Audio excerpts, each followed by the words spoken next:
because together we can truly make America great again for all Americans. So I want to just tell you what a great honor this is. I want to thank you. I will not let you down. America's future will be bigger, better, bolder, richer, safer, and stronger than it has ever been before.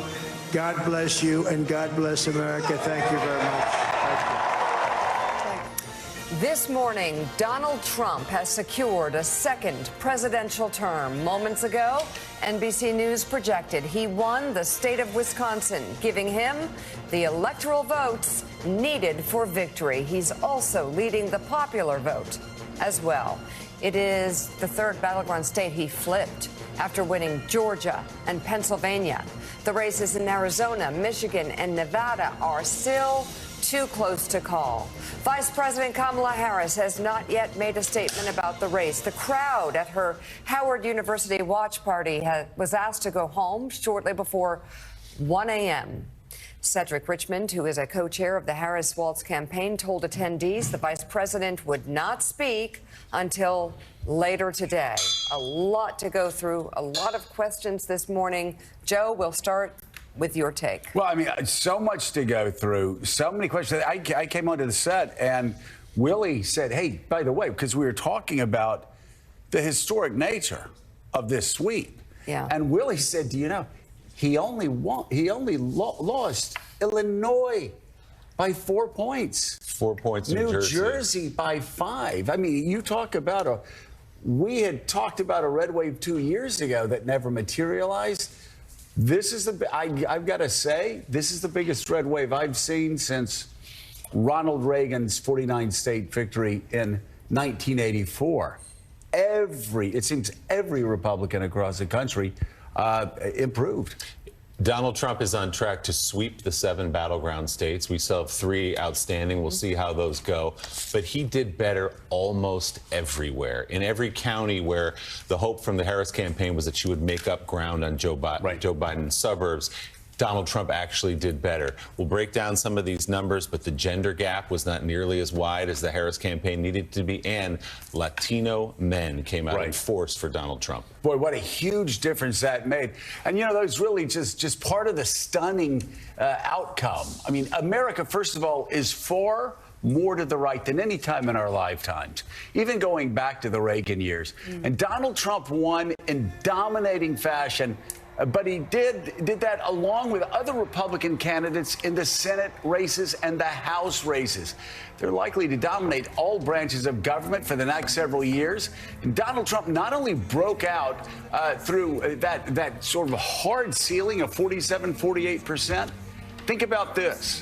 He became only the second Republican to win a majority of the popular vote since 1988. In 36 years. And he did so after a week of polls, most notably Ann Seltzer's revered Des Moines Register poll showed Harris making remarkable inroads among the type of voters who would swing the margin for Harris in the blue wall states. The opposite actually ended up being true. Donald Trump won in a rout across Big Ten country, taking Pennsylvania, Michigan, and Wisconsin without a serious fight. And now, with expectations rising in the Harris camp in the final days of the campaign in a historic ground game, when you look at the depth of it and the reach of it, this race still ended up being over before it began. And Jonathan Lemire, I mean, it is, again, the scope and scale of this victory is sweeping. And we can focus, by the way, we can focus on Donald Trump if we would like. But this goes so far beyond Donald Trump. Make no mistake, his victory, again, historic. But you look at Republicans across the nation. You look at how handily they're winning states. As Willie said, you look at Illinois, a 4-point margin. Illinois, a 5-point margin in New Jersey. This is a Democratic Party that has been just wiped out this morning. Yeah, Republicans steamrolled. They have captured the Senate. The House still up for grabs, but those close to Speaker Johnson think the Republicans are on track to have that as well, potentially handing Donald Trump a unified Republican Washington, D.C. when he takes office. It was stunning. We thought this election could take days to be counted. It was over late last night, early this morning now with the official call. You mentioned the Iowa poll that so many Democrats had hung so much hope on in recent days that had Harris up 3 points. Right now, the margin for Trump in Iowa is about 14 or 15 points. This is a 16 or 17 point miss. Unbelievable. A 16 or 17 point miss there. There was not this surge of voters breaking late to Harris as it turned. And for Donald Trump, it must be said, this is a president. He was impeached twice. He botched the handling of the pandemic. He faced 4 criminal cases. He inspired January 6th, and he won anyway. And now he will return to office with few guardrails internally, encouragement from Moscow and other foreign adversaries, and a Supreme Court that has said that his power is largely unchecked. Well, I've got to say, historians will look back at those trials over the past summer, John Heilemann, where he was sitting in there, and it certainly fed into his victimhood. And that will be seen. Those trials where he's sitting in court all day will be seen as an as-kind contribution for Donald Trump, because there is no doubt those trials this summer were a defining moment in this campaign. And defining not in the way that obviously a lot of opponents of Donald Trump hope they would be. There will still be, I think historians will be grappling with a lot of questions going forward, including the question of how someone who is a convicted, first ever convicted criminal convictions against a former president could win in this fashion. And I think, we've all sat here and talked about the extraordinarily, for a lot of people, extraordinarily offensive performance of Donald Trump in these last 2 weeks. The things that he did and said seemed like he was, we literally just sitting here the last few days, kind of like, how can this man, the way he's performing in the closing days of this campaign, how can this guy get elected? He seems like he doesn't want to get elected. The things performing, miming oral sex on a microphone stand, and all the rest of it. The enemy within, the various things that provoked John Kelly to come out and say the things he said. All of that stuff, in the end, didn't matter. And I think one of the things that didn't matter enough to keep him from performing better in this election than he has performed in any of the prior ones. That will be a question for psychologists, sociologists, historians, political scientists for a long time. Because I think for a lot of people in the country, it is unthinkable that Donald Trump, this could be the one that he could improve his performance from the past. But he did. And I think the other question we now are going to be grappling with, and it's quite clear, is we have had consistent polling that has had this race effectively a tie. I'm looking here at the polling, the end polling averages, where Donald Trump in a lot of these states was at 47, 48, consistent with the notion that he had this ceiling. That he had never been above 47% before. It looks like there's going to be in these battleground states about a 3-point polling miss in aggregate again, as there was a 4-point polling miss in aggregate in 2020, and there was a 3.5-point polling miss in 2016. The polling industry right now, public and private, has now in 3 successive elections missed Donald Trump's support in America by substantial numbers. And I will say, finally, the thing that you heard from people in the Harris campaign in the battleground states, particularly in those blue wall states, was if the numbers are right, meaning the numbers we were seeing in public and their own numbers. If those numbers were right, it's really a tie, they would say. We think our ground game will help us win. It turned out those numbers were in fact wrong. And there were people who said all along, hey, we could be looking at another 2020 and 2016 in which Trump's support is understated. And if that's the case, he could win all of these states by 2 or 3 points. And that is in fact what's happening. This was the third What's time. happened? This was 3 times in a row. This was the third time in a row, as you said, that Donald Trump's support was understated, especially in the upper Midwest states. They just not working. But Mika, again, you go through it, you look at the final weeks of the campaign. It was not only the public polling, which most campaigns dismiss, but it was actually the polling inside the Harris camp. They the last week were growing more confident because the numbers that they were seeing. The only people who had polls that ended up being right from the beginning were the Trump people. Remember, we kept saying they just had this solid confidence. They were overconfident. Their numbers weren't matching the private numbers of Harris. They weren't matching the public numbers.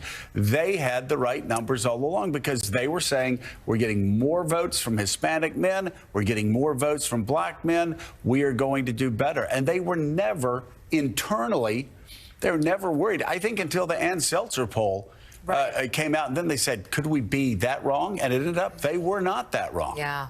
And then in terms of the issue of abortion, it's so interesting. Florida obviously was different, but there are some states that voted against these bans, but then voted for the person who is the reason for them. Even Florida was 57% for abortion rights. That's right. Just need to get to 60. So Claire McCaskill, your thoughts this morning? Well, first, I think we have to acknowledge that Donald Trump knows our country better than we do.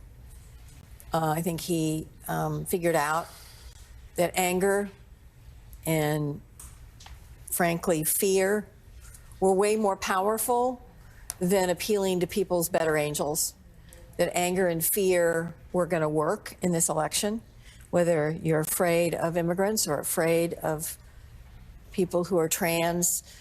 He figured that out. And I think we all thought everyone's better angels would prevail. Turns out the better angels went on vacation when Donald Trump came down the escalator, and they haven't returned. And listen, credit to Susie Wiles and Chris Savita. Credit. And by the way, his persecution, the majority of America believes he was persecuted, not prosecuted. Right. And there's no question that our grip on, hey, we've got to make sure those same rules apply to everyone. We've got to make sure the rule of law applies to every American, no matter who you are or how powerful you are. Turns out that's not true. America believed, the majority of Americans believed that he was a victim in those prosecutions, not a perpetrator. And I think that is something that will be talked about for a long time. Books will be written about it. His assassination attempt helped. But keep in mind, where he made the most ground, where he made up the most ground, was first with Hispanic voters, knowing how he's talked about Hispanic people in this campaign. Let that sit for a moment. The second one was, in fact, in urban areas. He did much better. That was the second area he did much better.